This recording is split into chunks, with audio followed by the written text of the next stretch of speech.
All right, Jack. Should I try it before I even turn on the screen? I'm a little nervous. It's just me and you in here. All right, here we go. 5, 4, 3, 2. Did it work? Yes or no? Time will tell. It's working on my end, Jack. Jesus, you're back. Does it work? There's 20 of us. We'll find out together. And it works. Do both cameras work? Oh my God, it's a miracle. It wouldn't be alive without a little bit of salt. Oh, look at this. Round 2, you can see my, see if I take my face into it. I made a little espresso here, afternoon espresso, but I went a little crazy with the ice, and now it's a snow cone espresso. You're welcome for that. Stuff you didn't think you were going to get today, but you get it here only. Little Monday live, draft central, draft hub. I was thinking about getting like crazy graphics for the draft. Glad I didn't. Appreciate everybody kind of dealing with the struggles there early on. Big time. That was stuff that maybe back in the day would drive me like crazy sideways, and I'd be really frustrated and embarrassed, and now I could just give a shit. Sorry for the earmuffs there, but it's just part of the deal. When you are rolling solo, doing your own live, we're good. Let's get to work. All right. As I often say on these lives, if you've ever been here at the beginning, you're probably tired of me saying it, but there's never a better time to get a question in than right now, when there are only of your 38 closest friends in here. So I appreciate you guys coming in. Hit the like button. Keep this thing cranking. See if I can get it to work. Boom. There it is. We are back and we are rolling.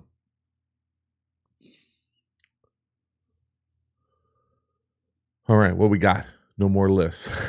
Beatles and Kendrick Lamar. Anyone remember the 7-step drop from under center to Roy Williams and his helmet came off? I remember. In fact, I know I've put it in videos before, maybe just for the Patreon community. I definitely have that video somewhere. That was a good throw. Tight 8 was that route. I think I've talked about that throw a few different places, but one of my favorite throws, especially because I messed up those throws on that route so often in practice. I mean, I never hit it, and then it came out perfect. Shane Paul. JT, can you talk about the advantages that the go-go stuff provides? Probably not. How is it different than having the back and sniff on the same side? Bro, be really clear. I don't know almost anything other than that go-go stuff looks cool. I don't think it's quite the same as a sniff and a back, because I think those two go-go's are more back-centric. So I think of it as more like 20 personnel than traditional 11 with the sniff, but I could be off my rocker. I also think it's like, this is just, I shouldn't even say it, but I'll say it. I think it's veer centric. Like, I think they do like that type of stuff more than normal. Other than that, I don't know. I could see it posing a problem just because of the extra gaps it could create depending on how you want to distribute those backs. But that's it. Beatles and Kendrick Lamar. Again, loving the recent Caleb Williams interviews. I saw a number of bits and pieces of, I think it was on the Pivot. I haven't watched the full thing. I think it's a pretty smart move that he is doing the podcast tour for sure. Jack, appreciate you. But yeah, I think I'll be honest with you. I think I might be talked about it on lives before, but I've gotten pretty fortunate with a bunch of like the LeBron JJ Redick podcast. If you're into hoops, just having athletes, it's a fine line, because I feel like, let's see if we can go. When you want to talk about this, let's talk about this. The podcast kind of arc for me is often I'll find a podcast and be like, this is dope. Like, I love this. I can't get enough of this. For instance, the LeBron JJ Redick one, Mind the Game. I would say, like, during COVID, it would have been like Smartless. I know that there have been many others. Even like the Kelseys, listened to for a while. And then I feel like they either get bored of the model that they're using, or they kind of like feel like they've talked about everything, and it inevitably starts becoming like late night talk show where we're bringing on guests. Now, maybe at the start of it, they know the guests, like they're friends. And then it comes into like, oh, like another one would be like, well, I guess it's always been but it'd be like they're hawking something like, oh, we got a movie coming out. Oh, we got a documentary coming out. Oh, I got a podcast. Oh, I'm trying to promote something. And I get it. You're trying to cross promote. I get all that shit. Okay. I play that game a little bit, but it loses the like initial tug of why I liked it, where it was just like a real conversation. I don't even know how I got it. Oh, that was a Caleb Williams interviews. Yeah. Jackson, thoughts on Matt Ryan? Almost no thoughts. I saw some pretty funny tweets about from my PFF guys about Matt Ryan. For some reason now, this is probably too much information. Well, I can talk about it. It doesn't matter that much. For some reason, I don't have access to my QB school Twitter account. I don't even know what I have the name of it as, like the hater or something right now. For some reason, I did something where I can't, I don't know. So I feel like I don't know what's going on in the world of football, but it was tethered to the idea that I'm basically, and I think I slow rolled this to the Patreon community because I asked for help, but I'm working and have been working on a new website for the not the channel, but just for the quarterback school, just because I don't like, though I've outgrown the original website. It served a good purpose, but we have other purposes now. And so I have these cool little things that I'm excited to share. One really main thing that I'm excited to share on a new website, but I got to like fine tune it. And I was hoping that it would be ready for the draft. If it's not, whatever. But I was hoping that it would be ready for the draft. It's ended up being more work than I probably anticipated, probably from my own poor assumptions about the process, but I'm excited to share it. So that will be in the pipeline. But if you're coming at me sideways on Twitter or anything like that, I haven't seen it for the last couple of days because of an issue tethered to the website. All right. What else we got?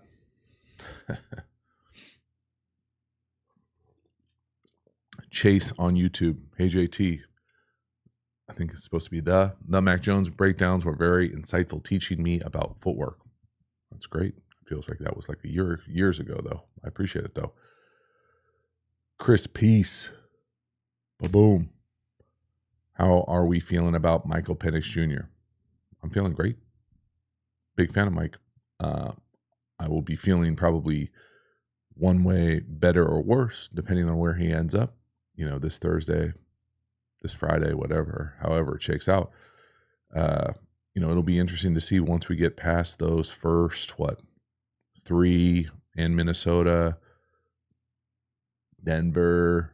I'm probably missing some other teams in there that maybe have the expectation to take a quarterback in the first round. If you're not, who's that 6th guy? Where do they fall? If it ends up being the end of round 1, it's got the potential to be an even better team. If it's, beyond round 1, then you start thinking about, better contract situation if you go in there and play really well, but we'll see. My thoughts on Michael won't change until we can see where he ends up.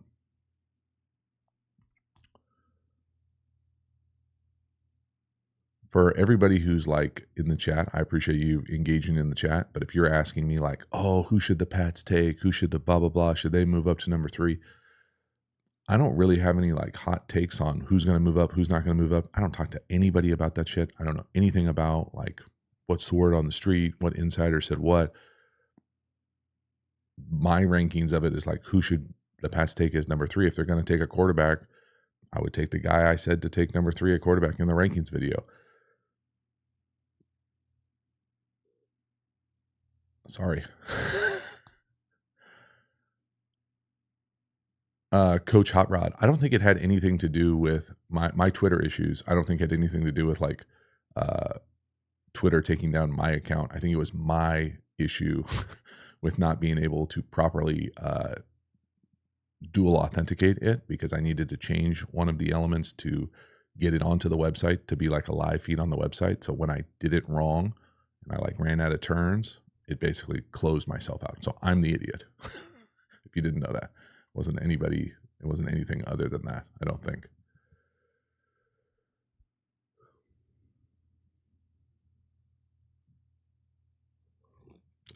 Chase, I got you. My bad. I'm still in draft mode.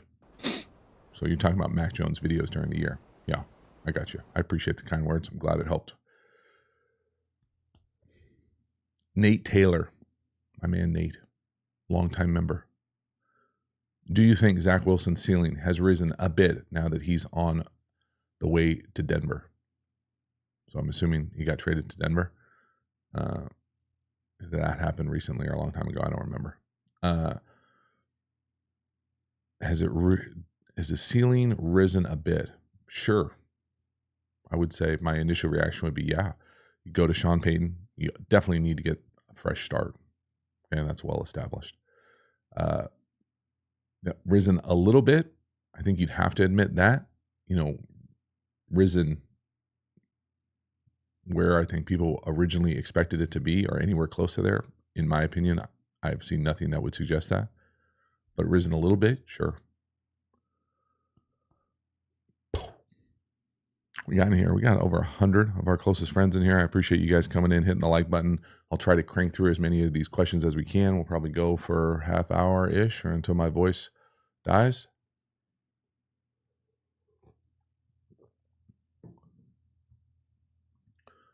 Joe Merkley.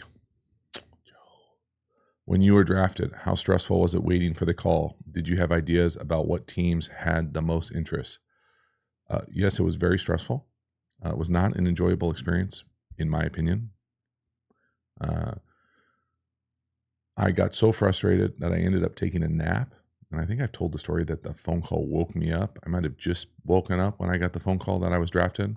I was getting pretty pissed that guys were going ahead of me that I thought I was better than.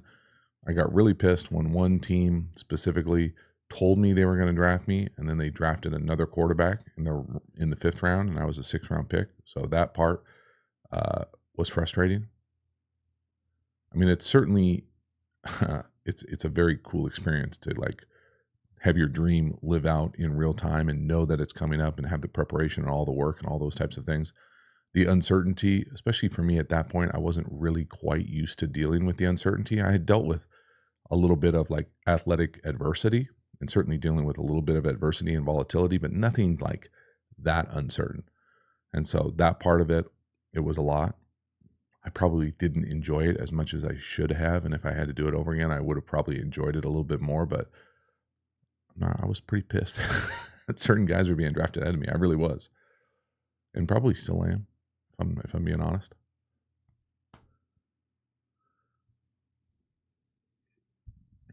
What else we got? Stephen Hoffman. What would help a quarterback more, O-line or weapons? Both is not an option, huh? I would. This is tough because I want to say weapons, but I think you'd have to be a pretty good quarterback to make it work without a great O-line. Now, most of the guys that we're talking about watching, enjoying on this channel, top 10 guys in the league, they are really good quarterbacks and they would be better served with better weapons. So, but at most levels, I would say O-line. Hope that makes sense. Echo Warrior 4 coming in hard with a super chat, $20. Appreciate you. Oh, how you feel about Zach Wilson going to the Broncos? I feel like it's better in every way except for sitting behind a future Hall of Famer. I feel like he finally improved despite the Jets' faults this past year. Well, Echo Warrior, welcome to the chat. Talked about it a little bit, but I'll re-up it here for you just because the super chat donation. I feel slightly better for him. I feel good for him, I should say. I don't know him personally, but to get the hell out of there, to get out of what I think that system is. And that's just me, put my little quotes around it. Fresh start, go from that system to a Sean Payton system. No, I think I would imagine that like the scaffolding and quote unquote like rules of the system are going to be extremely more rigid, different environment, different demands, different level of accountability. All that stuff can be good for certain people. But the change in general is probably a good thing for him, depending on how it shakes out, what they do in the draft. So much of it, again, is luck as far as health when your opportunity comes. Can you take such advantage of it that you never come back off the field? I think that division is tough. But yeah, is it better than it was in New York? Hell yeah, had to change.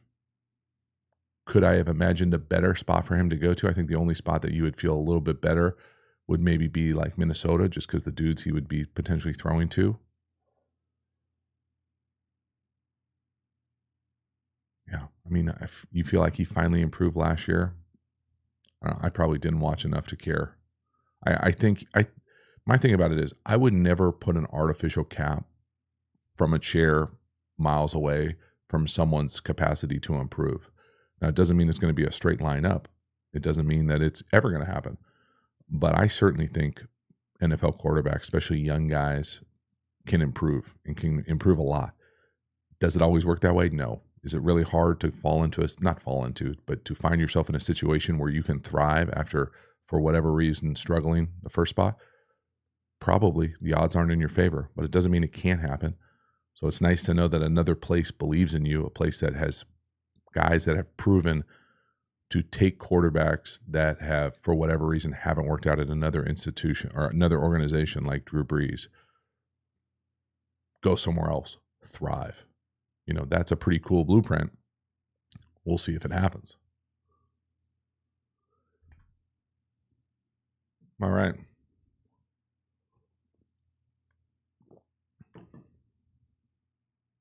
Again, if I don't answer your question, or I'm like you think I'm like intentionally going over it, sometimes it's just I don't have a hot take on what your team that you're referencing is going to do in the draft. I just don't. Like I literally have never thought about what the Chargers are going to do at their pick. I don't know where they're picking. Unless they're going to trade Herbert, I'm just not that interested in what they do in the first round. Christian Hendricks. JT, as a QB, would you struggle with learning from / working with a coach who did not play college ball?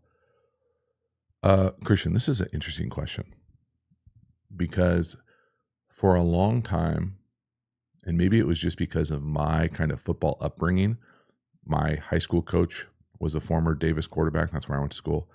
My head coach in college, my offense coordinator, many of my quarterback coaches were Davis quarterbacks. So many of them had played quarterback. But then in the league, I had a bunch of guys that had never played quarterback at a high level or never even played. Some of them had never played college football before. And after the initial hey, does this guy know what he's talking about? As soon as they started to earn and we started to build trust between each other, they would give anybody who can give me information or knowledge that makes me play better or makes me feel prepared. That's all I need. And I think that's what anybody needs at the league level. Maybe not everybody has that level of respect, but I think most guys who play, if their coach can prepare them, give them tools, useful tools, things that help them play better, that's it. That's a wrap. That's all we need as players. We got to go out there and play at some point. So does it matter that, Coach XYZ wasn't a former quarterback, wasn't a former college player? It's not a disqualifier. I think it makes life harder initially to build that trust. But once that trust is built, if it ever is, now sometimes it never is. I know a couple guys that I would classify as, never having the ability to build that trust because of, for whatever reason, either lack of capacity to teaching wrong things, communication styles, personality differences. You insert any sort of potential clash. but guys who weren't former players or coaches who weren't former players, I think makes it a little bit harder at the start. Definitely not a disqualifier. Jack, give me a quote from my senior quote, JT. Just use a quote from your favorite movie. Deontay White. Fuck, bro, I have no idea. Thoughts on best wide receiver in round 2 that could help Bryce Young succeed in Carolina? No idea. Sorry. I wish I could give you your $5 back.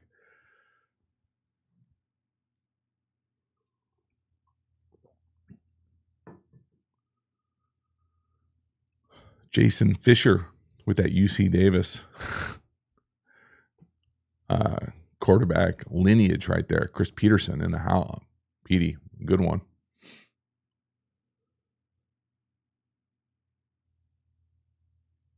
Yeah, I mean, Jason, you talking about Drew Brees as a Charger in the chat. I don't think many Charger fans would classify him as pretty damn good. I thought he was a good player in San Diego. I don't think what San Diego was doing at the time translated to or forecasted to what Drew Brees, the more spread-centric, what he became in New Orleans as far as the MVP type Drew Brees, the ability to spread the ball in that system, was ever going to overlay with what they were doing with shoddy ball. That's just my personal take.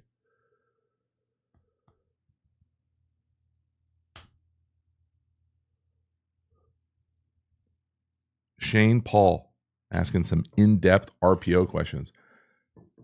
Oh no. Did my thing freeze again? Man, if my screen froze again, I'm going to be so frustrated. We're going to go to the second one. We're just going to live here, guys. We're here the rest of the way.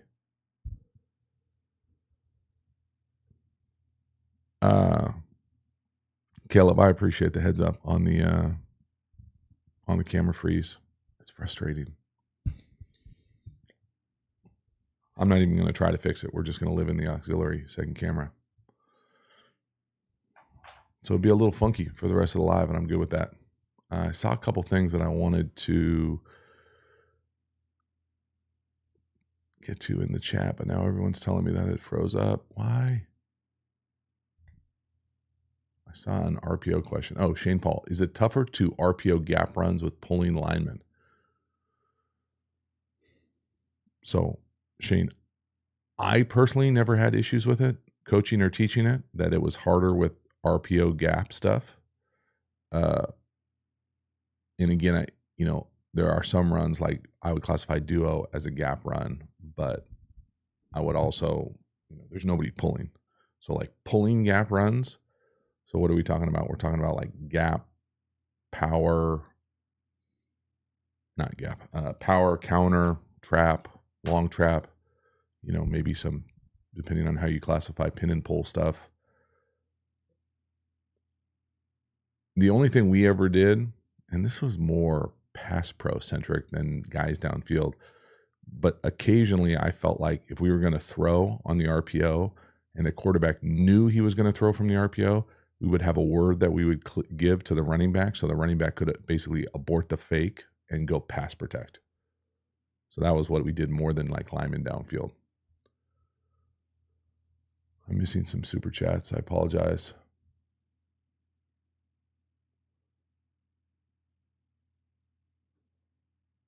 As far as what the Bears do at the 5th pick, bro, I have no idea.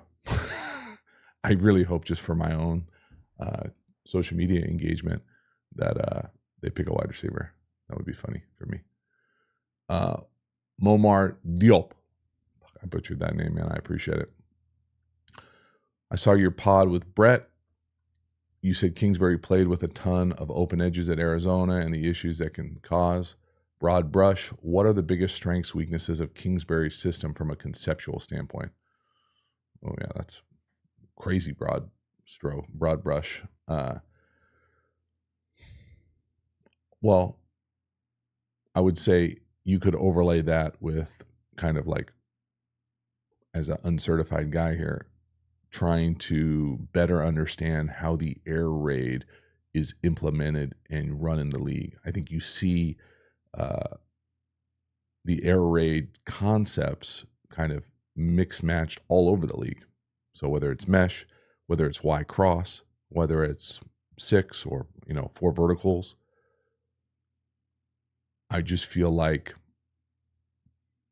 the idea to me, like in the air raid, there's famous sayings, like famous things from Mike Leach, where he really wants all 5 eligibles to have like the same amount of touches. Like that's what he looked for at halftime. I feel like I used to see. And in the NFL, like I just can't imagine play callers like being like, what's our 4th wide receiver amount of touches? Like, I don't give a shit. Like, what's our playmaker? What's our dudes? What are their touches at? And so that part, as far as the distribution of the ball, I think is weird. I also think the open edges thing, and I don't have the stats in front of me. I've never looked at the stats. That's strictly from kind of me remembering what they were doing in Arizona. And maybe it was early Arizona with Cliff. But it just felt like when open edges make life more difficult on a quarterback. Not that you never want to do it, because I think you do, but multiple open edges, meaning that you can only have 5 or 6 person protection, just means that you're always vulnerable. Like there's never a time where you can just be like, deep breath, okay, we're taking a shot. Deep, big play action, we're taking a shot. And so that part to me, and it just really limits you in the run game. There aren't a whole lot of runs you can do from 2 open edges, 10 personnel.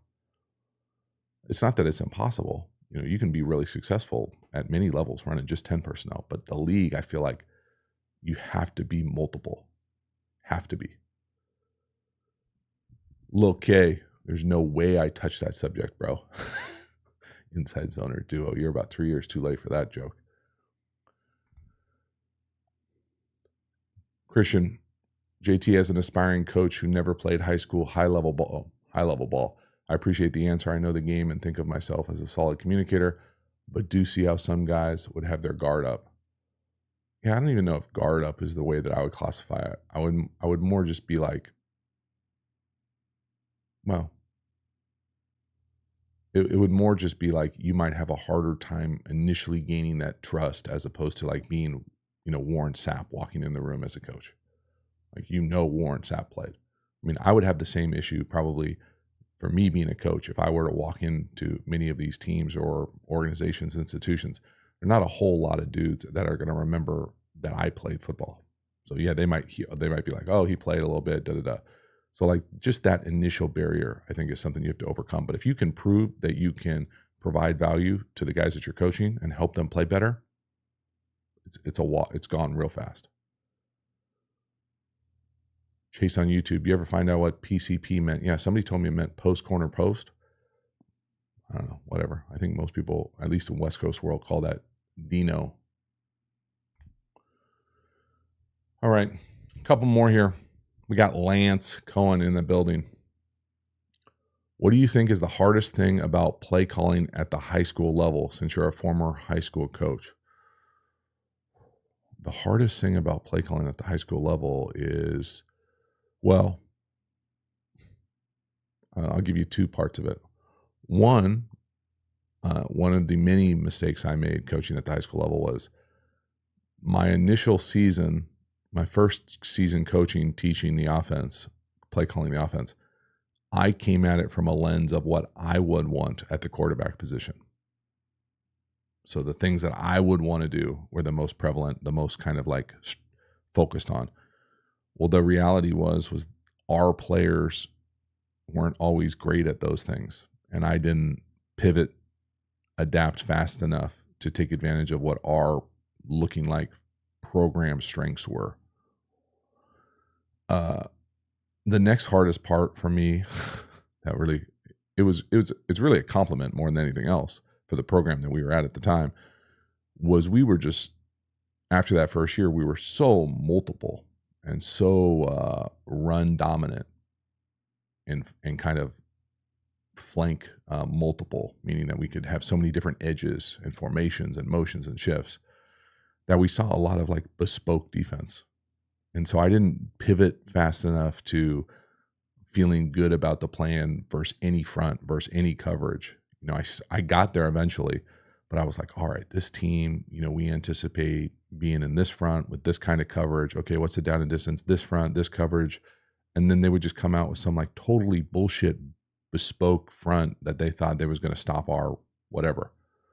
And it was like, well, what were we even practicing for? We never saw the defense that we thought we were going to see. So we started doing a lot more good on good at practice and got away from scout stuff or like, hey, what do they do? Who are there? Like we talked about, who their good players were, but we didn't say like, oh, this guy's going to be this kind of back or this kind of edge, or they're going to do this. Like we were seeing different stuff than what was on film. So just getting smarter about overlaying our rules to what we expected to see on Friday night, I think would be the two kind of main things that once I did those, once we built the scheme to be kind of what I thought was on top of the foundation of the strengths of the players, it was a lot easier to call plays. And then once we stopped worrying about, okay, what's the opponent? What do we expect the opponent to do? And then what the opponent did, we just went in there saying, hey, pin and pull is good versus anything out of this formation. Hey, this play action is good versus anything, any coverage. Hey, this RPO is good versus any front, any pressure, any coverage, and trying to have as many of those plays as possible. It doesn't mean that every play is like that, but the core of the system was built in that kind of with those goals.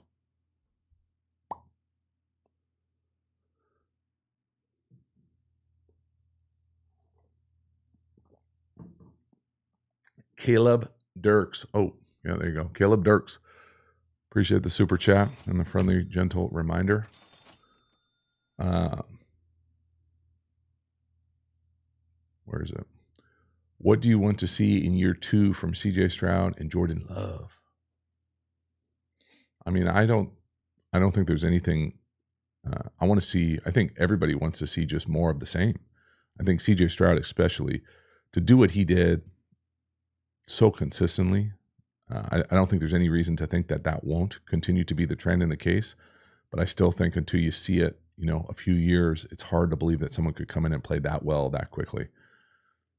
Same thing for the Green Bay and Jordan Love. That unit, so young, the kind of peaks and valleys that they had over the course of the season, just to kind of be a slightly more consistent. But I mean, there were, many, if not more than enough flashes from both those guys to feel really good about what they got going on at the quarterback position. That's for damn sure. Damn sure. Jacob, yes.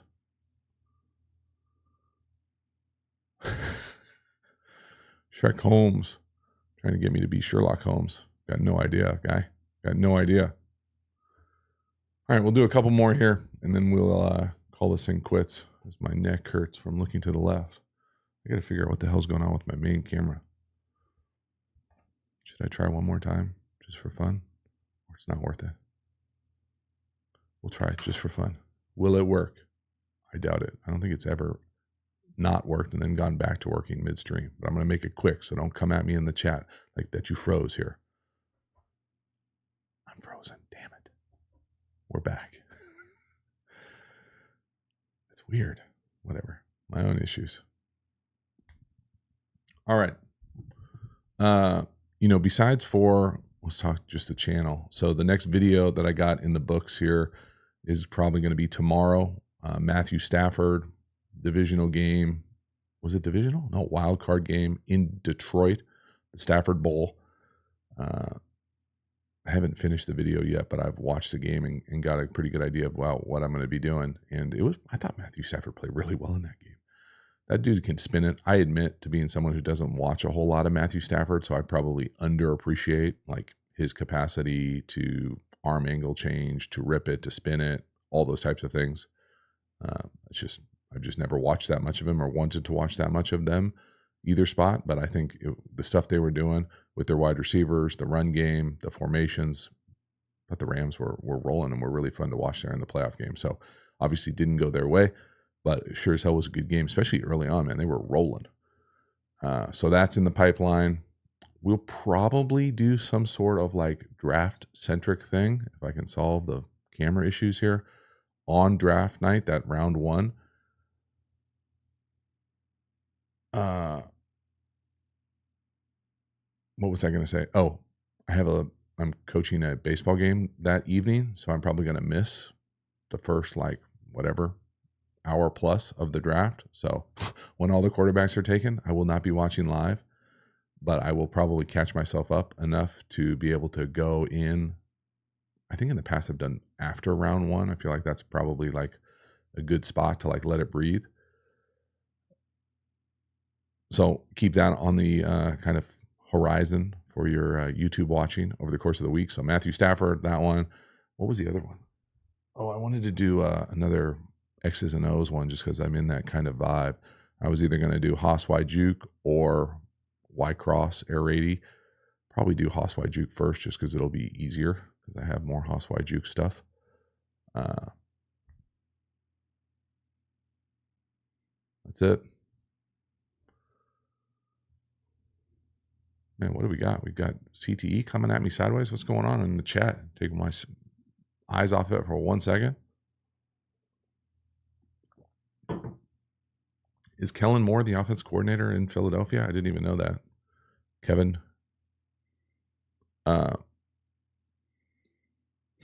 Again, you guys are killing me here with the team-centric questions. I know that a lot of people do that where they say like, oh, I think this team should do this here. This team should do this here. That's just not what I do. I'm not even comfortable like pretend speculating. I just don't know or care. Have no idea. No narrative got me laughing. No Narrative Network. That motion got me, I wouldn't say in trouble, got a buddy of mine potentially in a little bit of trouble because of how I found out that that was the name of it before it was like a thing. I feel like in the off season now, everybody knows what it was called, but like when it was happening in real time, if you were a fan of the channel, and I mean like, I want to say, like, I should go back and look, but like, I want to say week 1 this past fall, it was the 49er, or no, it was the Dolphins. And then a couple other teams started doing it, but it was really the Dolphins. And I was like mesmerized by that motion because it's not that no one had ever done that fast, that exit motion, that like outward moving motion. It is that no one had ever done it that fast at that speed and making it look like that CFL rolling kind of motion. And I was just mesmerized by it. And so I reached out to a couple buddies across the league and kind of eventually found out. And the buddy that I found out from didn't know that I do this. And so like, that's how invested that's how good of a friend he is. They're just in their own world, right? Like this, all they do is ball. So they're not going to know what some random YouTuber is doing. And so then it got back to him that like, oh, this random account, the quarterback school is trying to figure out, what the name of this thing is. And I was like, yeah, bro, that's me. Like I'm the one trying to figure out what it is. I'm asking the ether, like, well, what is this thing called? And I reached out to a handful of people that I thought would know, and you told me what it was called. And then he basically got all sensitive and said, hey, don't use that because they'll know where it came from. So I was like, all right, I won't use it. So I sat on it for a long time, but I wanted to do it. There you go. I'm sure you can go back and figure out exactly when it was.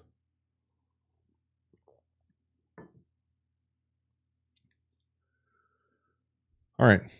I think that's a wrap, you guys. My neck kind of hurts. Why was I looking to the side? See, I totally forgot what camera I was looking at. Jeez Louise. All right. That's a wrap. We'll see you on the other side.